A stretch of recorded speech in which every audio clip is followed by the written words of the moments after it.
repetidores. E agora, topologias de rede, o que é isso? Como essa rede ela pode ser montada para trabalho.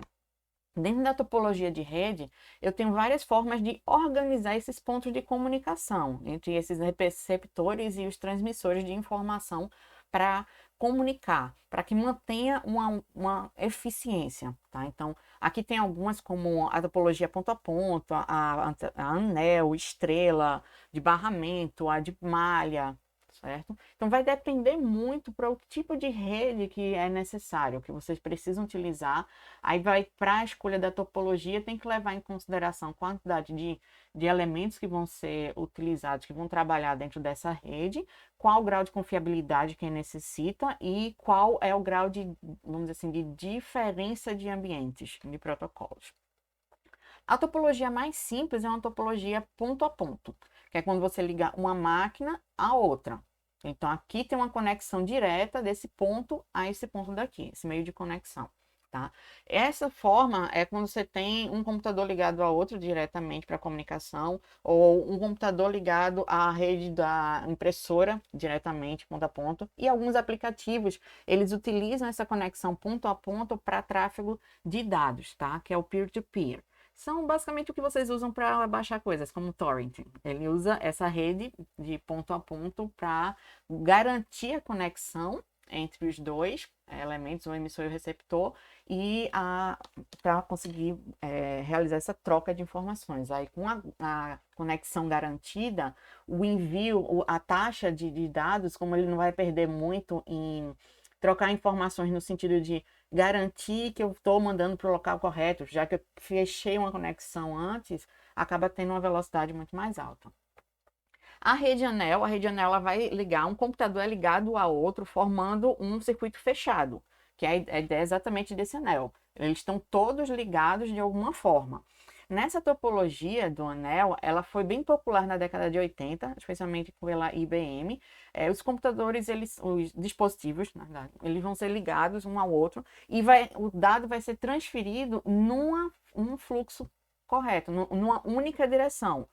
Então, se esse dispositivo ele quer mandar para este daqui, ele vai passar primeiro para este, para depois chegar no próximo. Então, ele manda por uma ordem de conexão. Ele não vai mandar pelo endereço, pelo caminho oposto, tá? Então, ele sempre mantém o mesmo padrão de envio, a mesma direção de envio entre eles.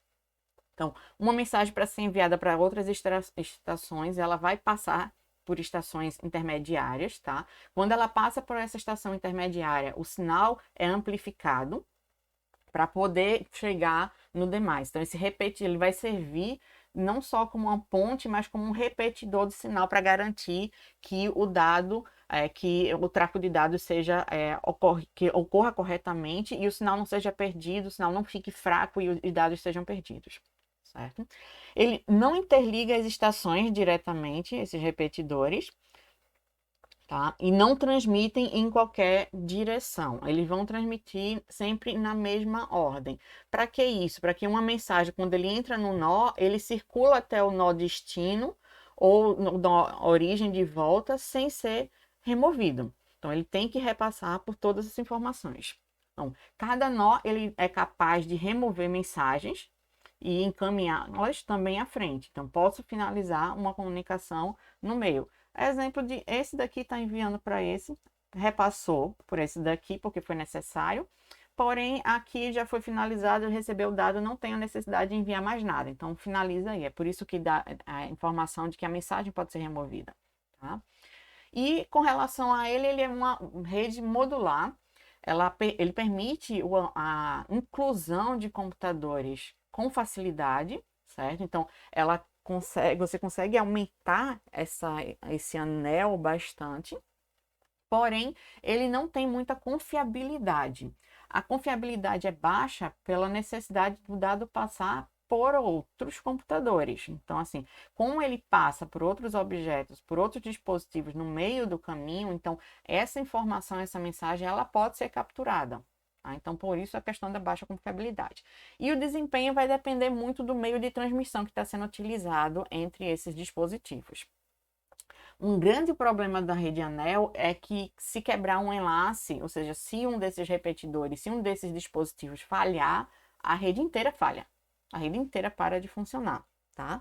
Ele ainda é muito utilizado em sistemas de automação industrial, ou seja, só comunicação entre os dispositivos de automação, tá?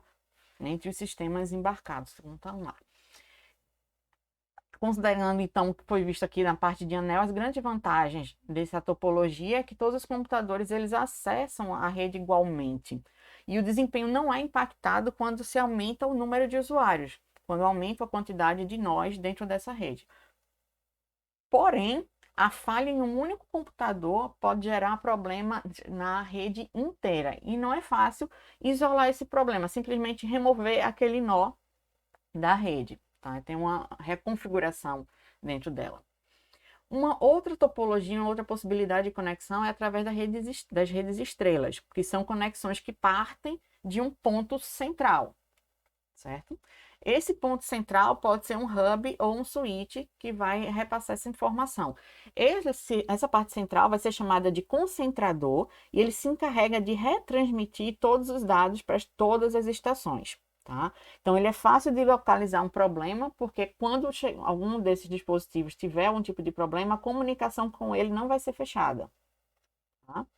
Ele não tem roteamento, então, a informação que é passada para ele, para esse elemento centralizador, ele repassa para os demais. Então, se ele precisar passar desse dispositivo para esse, a informação chega aqui e é repassada para todos, se for um hub, tá? E se for um switch, eu consigo dizer que é exatamente para esse daqui. Um grande problema dele é com relação à confiabilidade também. Com a confiabilidade dele, quando eu aumento a questão de confiabilidade, ou seja, quando eu quero fazer com que eu garanta que os dados sejam enviados, sejam lidos, sejam somente recebidos pelo receptor, eu tenho que garantir que esse elemento central ele tem uma inteligência, ou seja, eu não poderia trabalhar com hub, eu preciso de um switch, que é bem mais caro que o hub, tá? Então, quando eu começo a aumentar os elementos, eu preciso aumentar a quantidade de portas, eu preciso melhorar, utilizar um hub e um switch muito maior. Então, o custo vai ser elevado para manter uma confiabilidade. E para manter também a modularidade, a poder aumentar esse sistema. Então, vai depender do meu elemento central, quantas portas ele tem disponível para comunicação, certo? E o desempenho é a capacidade de processamento do nó central. Então, ele tá simplesmente sendo topado pelo que esse elemento consegue retransmitir. Se esses computadores, esses elementos, esses dispositivos de ponta tiverem uma velocidade muito maior do que o centralizador aqui, tá? Não vai adiantar nada, porque a velocidade do tráfego de dados vai ser com a velocidade que esse elemento centralizador ele possui. A grande vantagem é que a existência de um problema ele consegue ser facilmente determinado e não vai comprometer toda a minha rede. E as desvantagens desse tipo de utilização de topologia é a necessidade de um uso de um maior número de cabos. Então, todos os elementos precisam ser conectados ao meu elemento central. Tá? Então, onde tiver esse elemento central, tenho todo uma definição de qual, geograficamente, onde ele vai ficar para poder ser repassado todos esses fios ou amplificadores para envio de informações. Tá? E o número limite de portas do dispositivo central. Se eu atinjo esse limite, eu não consigo adicionar mais nenhum elemento a essa rede. A rede mesh ou malha, ela é composta por dispositivos e roteadores dos mais diversos tipos, certo? Então, ela é uma grande rede. Essa daqui é para vocês terem noção, essa é a topologia que a internet utiliza. Nessa topologia, os nós eles têm a função de repetidores e cada nó ele vai estar conectado a um ou mais nós, como vocês podem ver por aqui nessa imagem, tá? Então, são vários caminhos possíveis para conexão dentre eles. Eu posso, por exemplo, eu quero mandar a informação desse computador daqui para, deixa eu ver, para esse.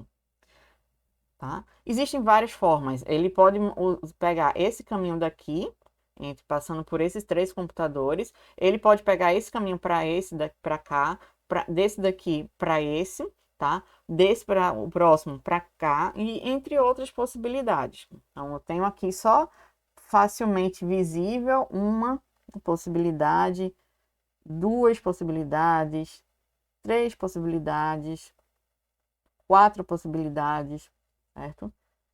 Cinco, e por aí vai. Eu vou ter N possibilidades dentro dele para essa comunicação, tá? Então, ele permite que, se uma parte do meu sistema estiver bloqueado ou estiver lento, para repassar por outro caminho. Então, são vários caminhos possíveis. Isso meio que permite que os dados fluam. Então, eu posso ter uma quantidade de dados maior dentro dessa rede. A grande vantagem dele é o baixo custo, certo? Porque eu posso utilizar qualquer tipo de tecnologia e qualquer tipo de dispositivo para conexão.